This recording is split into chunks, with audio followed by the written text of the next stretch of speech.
What if the ultra-rich didn't just own the world, but owned time itself? As radical life extension transitions from science fiction to reality, we face a terrifying moral crossroads. Are we witnessing the birth of a permanent genetic aristocracy where death is only for those who can't afford the cure? It's not a question of what if, Mike. It's already happening. While boutique clinics charge millions for epigenetic reprogramming, the average life expectancy for everyone else is actually stalling. Hold on, Kai. Halting aging is a scientific miracle. You can't bottleneck human progress just because the initial rollout is expensive. And we're back, Crown Academy Debate Podcast, episode 22. I'm Coach Mike, and today our senior debaters are tackling the raw, ethical calculus of biological immortality. Kai, the floor is yours. Open the government's case. Thanks, Coach. Look, the data is stark. Boutique clinics are already offering senolytic treatments and CRISPR therapies that reverse cellular aging, but they are gatekept behind seven-figure paywalls. If survival becomes a consumer luxury, we aren't just talking about wealth inequality anymore. We are talking about biological inequality. When one class of humans can afford to live for 2 centuries, while the working class is still bound by the natural limit of 80 years, we destroy the fundamental concept of human equality.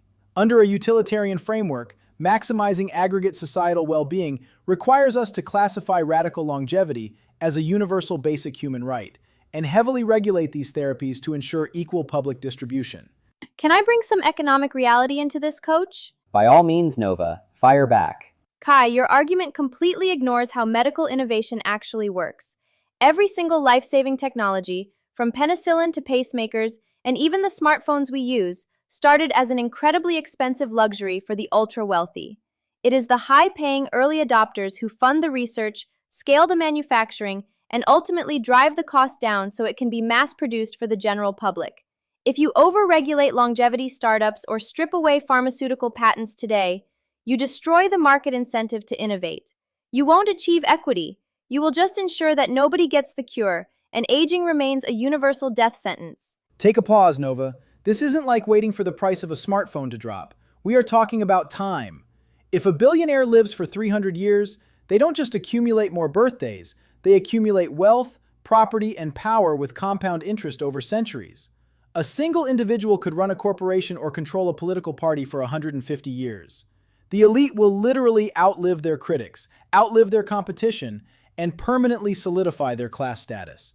It creates a genetic aristocracy where the young and the poor are locked in a perpetual cycle of serving a class of biological immortals who hold all the experience and capital. In the larger picture, longevity is the ultimate economic stimulant. Imagine a society where we eliminate the staggering healthcare costs of age-related diseases like Alzheimer's, heart disease, and cancer. By keeping our most experienced minds, scientists, and leaders healthy and active for 150 years, we multiply human productivity and wisdom. The goal isn't to hold back the pioneers. It's to use eco-modernist market scaling to democratize the technology as fast as possible. The solution is economic growth and patent reform, not a state-mandated ceiling on human life. Exceptional clash. You both beautifully expose the tension between scientific advancement and systemic social justice. So let's bring this down to reality. If these technologies are transitioning from lab trials to boutique clinics as we speak, how do we handle this transition? What is your final case, and what can our listeners do right now to prepare for this future? Kai, your final reply first. My final case is simple. We cannot allow the most fundamental human limit, mortality, to become a class barrier. If we don't act, we are actively choosing a future of biological feudalism. To prevent this and prepare now, my solution is advocating for democratic biogovernance. What you can do now: don't leave science to the billionaires. Citizens and students need to actively lobby for international charters that classify basic aging therapy research under the public domain. Focus on systemic health. Right now, push for local public funding to be directed toward preventative, community-level healthcare rather than speculative, high-cost boutique treatments. True utility means raising the baseline health of the entire population today, which produces the greatest net benefit for society.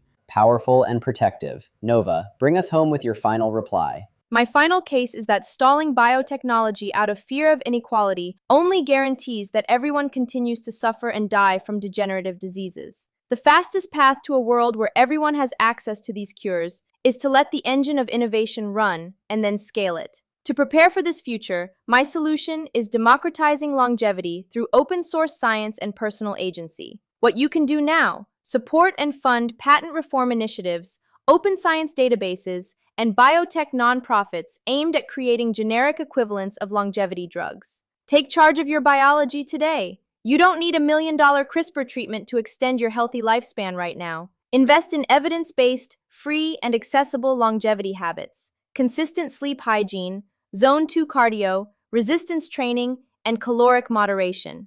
Bridge the gap using the tools available to everyone today so you are healthy enough to receive the scaled technologies of tomorrow. Masterful work from both sides. To everyone listening, the frontier of science is expanding, but it's up to us to decide who gets to cross it. For our debaters tuning in, this episode falls squarely under a moral and philosophical debate centered on distributive justice. We are pitting utilitarian egalitarianism, ensuring resource distribution maximizes net human well-being, directly against libertarian innovationism, protecting market mechanisms to drive technological progress. Our motion for today is: this House would classify radical life extension technologies as a universal public utility and prohibit their private commercial distribution. If you want to master the art of weighing aggregate utility against structural rights, check out our Crown Debate breakdown tutorial on mastering policy debate. And for teachers looking to bring the ethics of biotechnology, economics, and human rights into their classrooms, grab our specialized debate curriculum on Teachers Pay Teachers.